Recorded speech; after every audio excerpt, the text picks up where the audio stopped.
Right, yeah. That's a lot, yeah. Yes.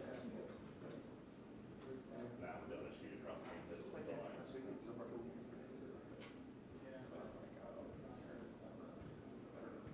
We're back here.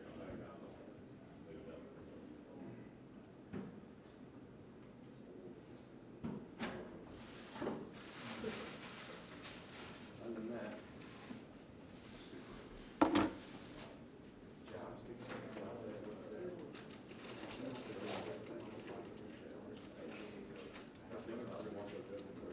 I know, because they were I asked Adam a couple days ago. He said they're looking for like at 1:30. Kind of all day broadcast. I don't know if it's just them or it's on channel 2. Hey. More.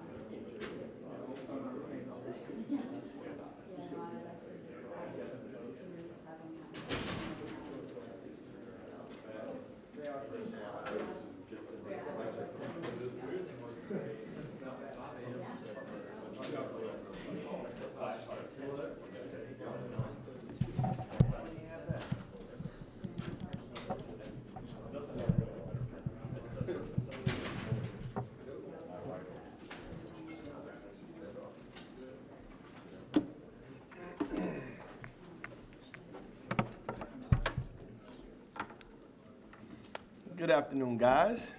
Good afternoon. How you guys doing? Coach Gal, you're looking great.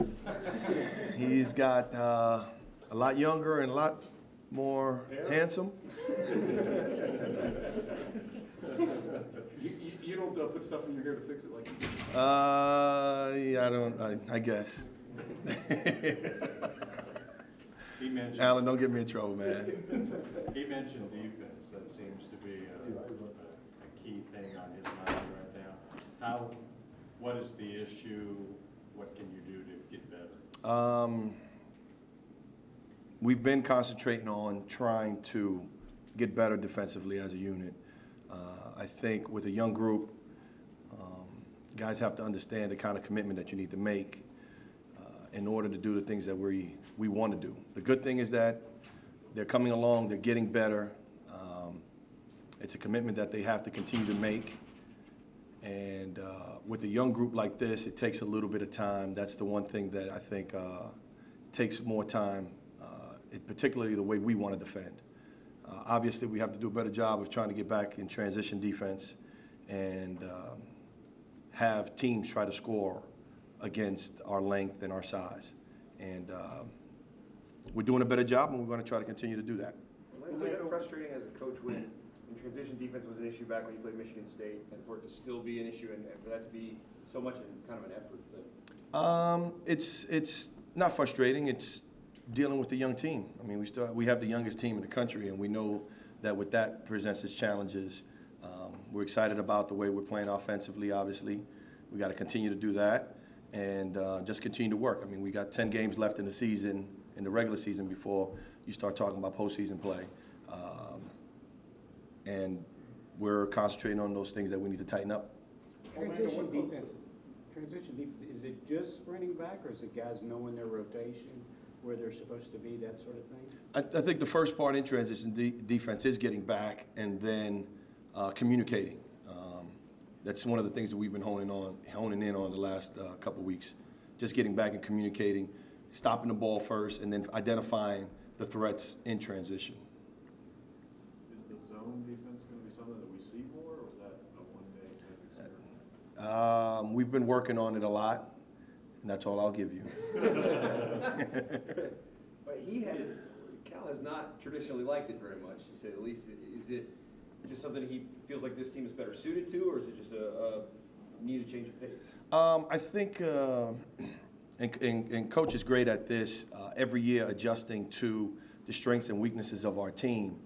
And in the past, we have worked on it, but he just never, I guess, felt comfortable enough to go put it out there. The guys are working really hard on that as well. We had some success with it, and we'll try to see if it gives us success again, and we'll stick with it.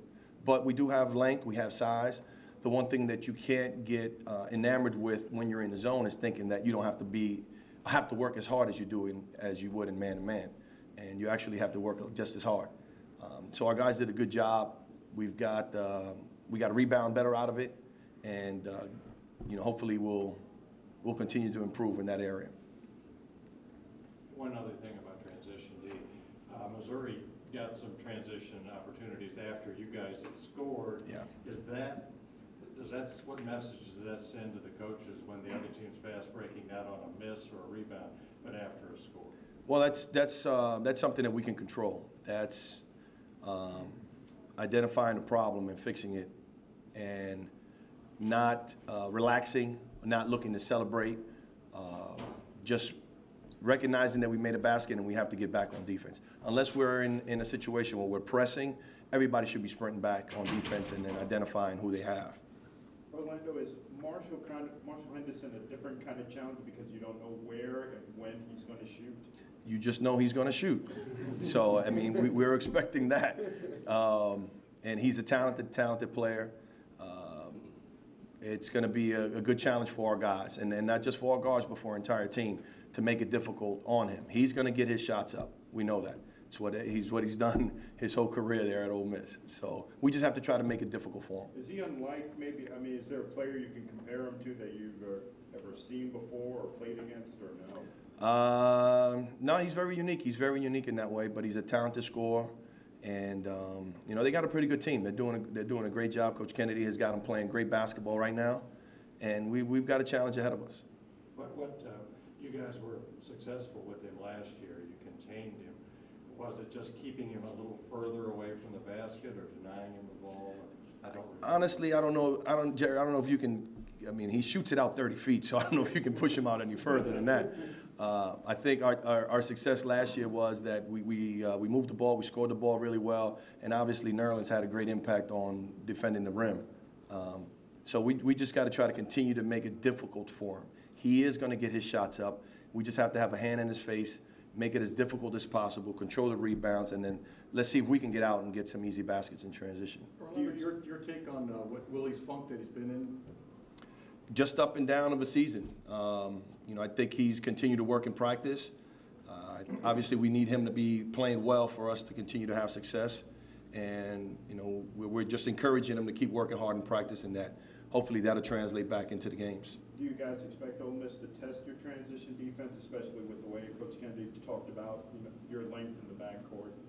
Oh, no question about it. I think everybody's going to try to test our transition defense because of our size and length. Once we get in the half court, I think we're pretty solid defensively as a unit. We just have to get back and get people in front of us so that we can contain them. What was the key Saturday down the stretch on offense, the way you guys executed the pick and roll with Alex, the baseline drive by Aaron, after they made the 4-point play, Julius came back and hit that big basket. Was there a theme there, or the way you guys were able to execute? We matured offensively, and guys executed. I think they understand what we're asking of them, especially Andrew. Andrew had a great floor game for us. We now have to get that other side of the court to execute on that same side of the court on defense. But I think we're moving along nicely offensively. Orlando, the cliche is that freshmen hit a wall at some point. Mm-hmm. Obviously, you have a lot of freshmen. Do you subscribe to that hitting the wall thing, and what do you do to try to lessen it? Yeah, all young players, I guess, hit a wall. We try to do is try to make practices really difficult so that the games are a little bit easier and that they can play through that. I think our depth has really helped us in being able to rotate guys in and out so that if guys are in foul trouble or a little fatigued or may not be playing as well, we can go to someone else to step in. And our bench has done a great job of being prepared to take on the responsibility of stepping in. Andrew just told us that Saturday was nice for him. It was the game of basketball. Missouri would punch, he punched back. Do you like the the fact that those guys responded, at least offensively, I mean, you just kind of mentioned defensively, you'd like to see them just stop those punches, of course, but. Anytime that you can get out of a road game with a W, you like that. Definitely enjoyed the fact that we took their best blow and we responded. So that's a sign of growth. But we have to continue that on to the defensive side. And we've gotten better, but we still have some room to grow. How would you compare the challenge of trying to contain Jabari Brown with Marshall Henderson? A little different. I think Jabari was a guard that's really strong. Got it going. Both him and Clarkson obviously got it going. Whereas Marshall is a lot smaller than Jabari is, but he's quick. Obviously, he doesn't have a green light. He has no light, and he's really active. And those guys are really looking for him. Ole Miss does a good job of trying to get him in positions and screening for him so that he can come off and do what he does. So we have our hands full. We have our hands full. How with that. well do your guys play off screens at this point, do you think? Because that's what they're going to do with Marshall, right? Yeah, we've gotten better. We've gotten better in terms of not running into screens or trying to avoid the screens by chasing, and I think we got to continue to do that. Our bigs, we have to be able to help the guys stunting and giving them different looks. So, where's Marcus Lee right now in terms of just his development? How he's coming along? He's coming along pretty nicely. He gave us some really good minutes. I think some of Marcus Lee has to continue to do that, what he's been doing in practice, playing with energy, playing with that lively body that he has. And that's what our team needs from him. Sorry. When you say that Andrew had a good floor game Saturday, what do you mean? I mean, what are the things that you guys look for from a point guard to say, okay, he's giving us what he needs, what we need from that position? He kept us organized. He knew when to attack, when to shoot, when to pass. Defensively, he did a pretty good job. But more importantly than that, he kept us organized. When they were trying to throw different things at us, he was able to make the right calls, and he's starting to get the feel of what we need. Last question. John said that he's been a little more hands-on with his team as an assistant. Have you noticed that? And is that just what you mentioned earlier, fitting what he needs to do with the strengths and weaknesses of his team? Yeah. I think Coach does a phenomenal job, like I said earlier, of adjusting each year to the strengths and weaknesses of the team and what they need. And sometimes that takes us as a staff some time as well to figure out and pinpoint exactly what it is that we need to do. And he joked about having to be 35 again and coaching with that kind of passion and energy, and it worked. So. It's about 35 years ago. I'll tell him you said that. Thanks, Scott. I'm not worried about him getting a heart attack.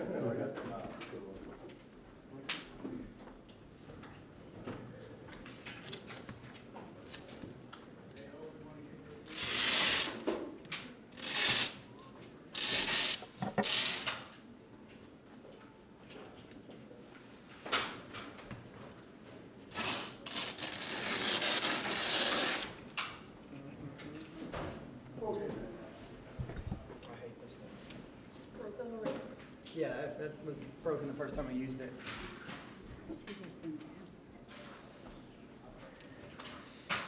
What am I doing? Push, like, Oh, we're pushing in.